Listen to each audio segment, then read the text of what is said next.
Hello friends, I'm out here in a park at around, well, sunset, just a little bit past sunset, to go look for frogs.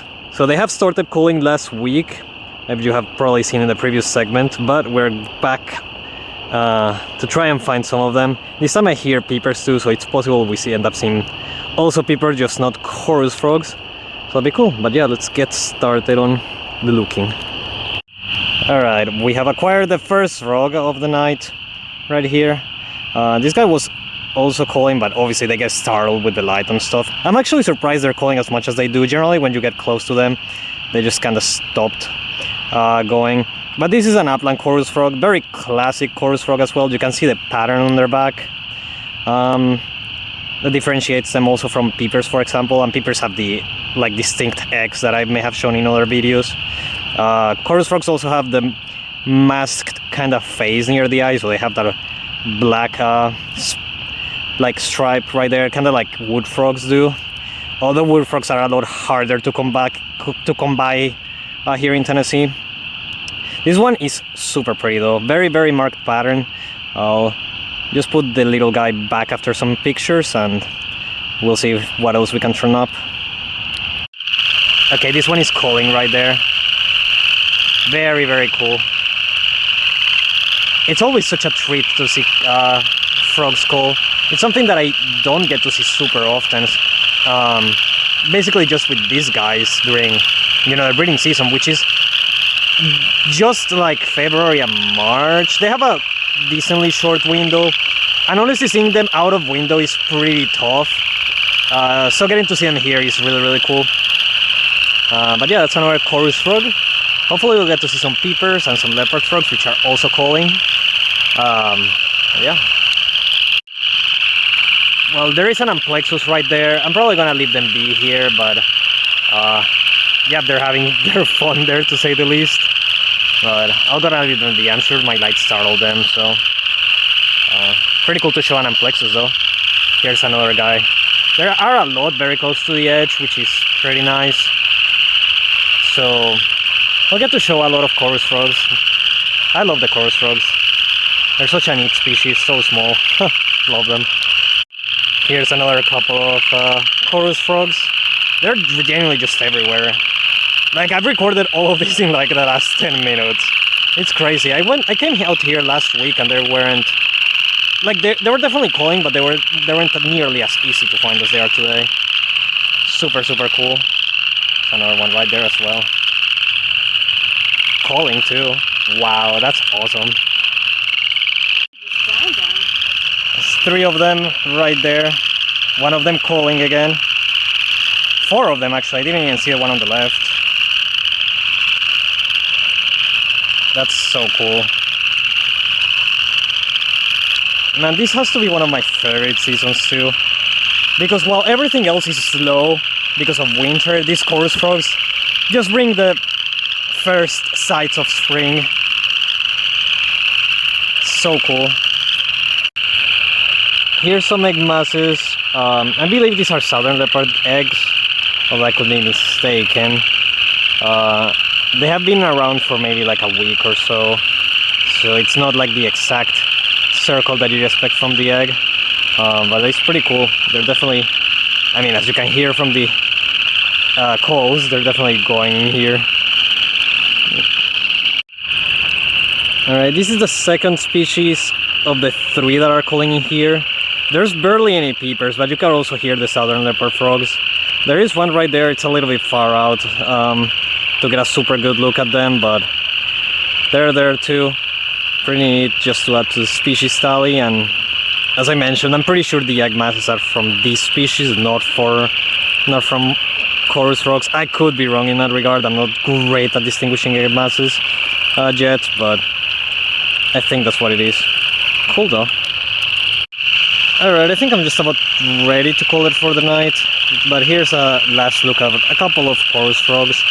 Wasn't able to find peepers. They're getting definitely drowned by the chorus frog calls, which are super loud. I'm hearing the occasional peep, but it's been tough to find them.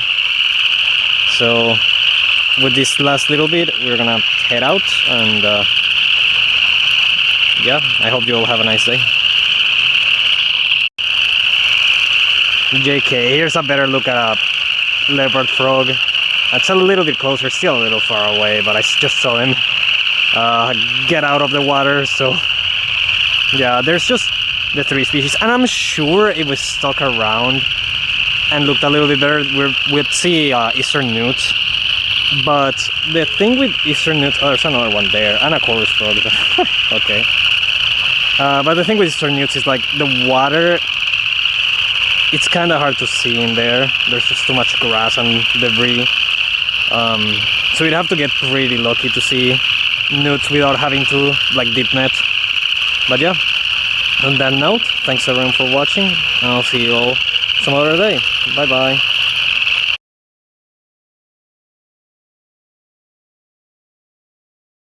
Hello friends, it is that time of the year where the streamside salamander eggs develop, and now there's larvae just around. There's some areas that still have a lot of eggs and whatnot, but in smaller areas like this one there's already a lot of larvae, which is nice to see considering this species is endangered over here in Tennessee. So I'm not gonna bother them too much, obviously, because this species is super sensitive, but it is nice to see larvae out. Hopefully next season there will be tons and tons of streamside salamanders that make it out of this season here, and hopefully next winter we'll get to see tons of them. But that is pretty cool to see, very special. But yeah, I just wanted to show that off before I head home. Wow, yeah, look at this. There's so tons of larvae down here. Look at all of that, that's so cool. Yeah, all of these are streamside salamanders. Wow, this is just a sight to behold. This is just definitely a beautiful thing. You know, seeing all these larvae, and hopefully tons of these little guys survive into being adults. Obviously a lot of them won't make it, but there's so many of them that I want to think a good amount will. So just really wanted to show this off. This is so beautiful. But yeah, let's leave these guys alone. Hello friends, we've got a decayed brown snake. This thing is huge, definitely the biggest one I've ever seen. Look at the absolutely massive, beautiful snake. This one was spotted by a friend. They were out and about, and not actually under a rock or a log, which is pretty cool. There's definitely some snake movement today. We have seen some more stuff that I've already shown in other episodes, so I'm gonna be keeping it nice and tidy today and only showing the stuff that I haven't found that often.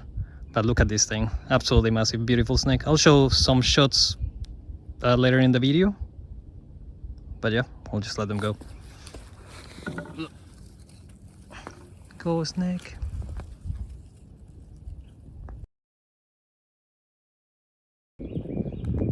Alright, here's a very big and very pretty ribbon snake. So this one is, I don't know if it's the dust or something, but looks super orange compared to other ribbon snakes. It's probably the dust, but honestly it makes it look so much prettier. Super cool, or at least different looking. Look how big this guy is.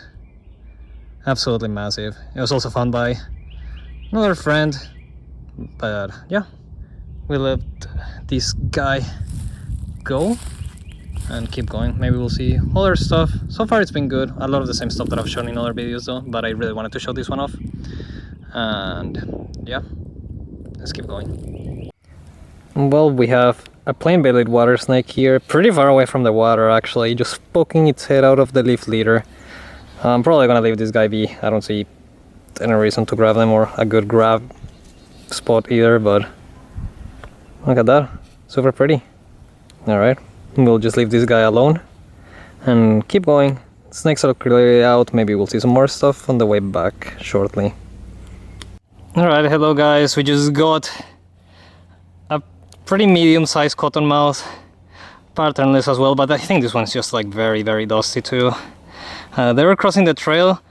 I like turned back around to see if there's anything crossing, because I do that sometimes, and I saw this cottonmouth crossing like way in the distance. I ran super fast to see if I could get them, and just barely caught them while they were crossing. That was like a 50-yard dash. Yeah, it was a pretty long run. But we're able to get this guy, and he's very pretty. Cottonmouths, as always, are very cooperative for pictures and stuff, so he's just here coiling. They were doing the cottonmouth thing, open their mouth, but again, these guys are very chill, and they don't want anything to do with you, so they will not chase, they will not try to bite, they just chill, and they'll be on their way soon. Honestly, we chased this one. Like, yeah, we chased this one, literally. It was the opposite, like there were humans chasing the cottonmouth, literally. He ran a lot to try and get to the cottonmouth.